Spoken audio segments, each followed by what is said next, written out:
Tonight, a somber commemoration. It's been 1 year since the unprovoked invasion by Russia into Ukraine, one that has cost hundreds of thousands of casualties on both sides, most Ukrainian civilians. The conflict has also forced millions to flee that nation, including 250,000 who are now here in the U.S. No surprise then that we saw such a strong show of support today, including right here in Colorado Springs. KRDO News Channel 13's Barbara Fox is live tonight at the Pioneers Museum downtown, where people gathered in honor of the men, women, and children who have been lost. Barbara. Heather, supporters gathered here earlier today in solidarity with Ukraine and the innocent lives that were lost there. And they had a message for their fellow Coloradans. We must never forget that the horrors of war are still a daily fact of life in Ukraine.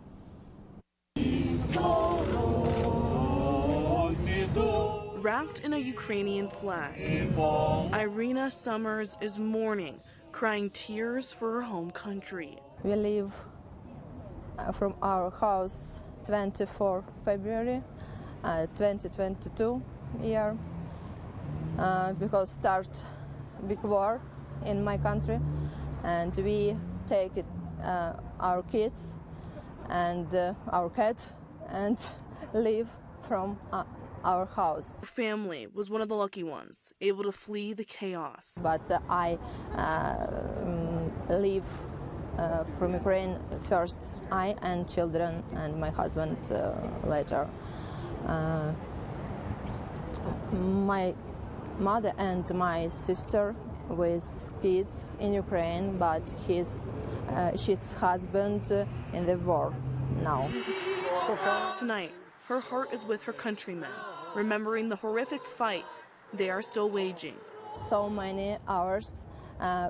Sometimes many 12 hours without light, without warm. Stories of war shared by so many now living here. Very, very tough right now. It's hard to concentrate. It's an awful lot of stress. Of course, we follow it every day. And we are so, so grateful. Sorry for the support from America. Makes me very proud, very proud. 1 year's time doing little to calm the fear that Barry Fagan still carries for family back in Europe. Fortunately, we were able to get her mother out the week after the war started. Literally, the last minute she jumped on the train, and we managed to get them out through Poland.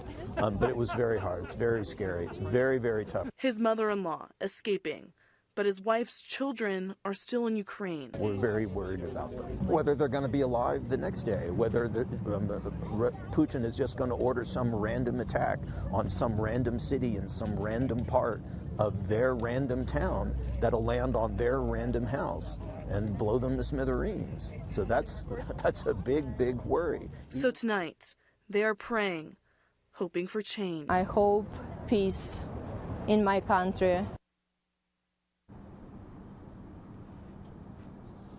Those who gathered here tonight want people to know that that fight is still ongoing, and there's really no way of knowing when that fight will end. And a little later on in our newscast, we'll tell you what President Biden is saying about the United States' ongoing support. And if you want to donate to the cause, we have a link to organizations on our website right now, KRDO.com. Reporting live in downtown Colorado Springs, Barbara Fox, KRDO News Channel 13. Lots of anguish lingering.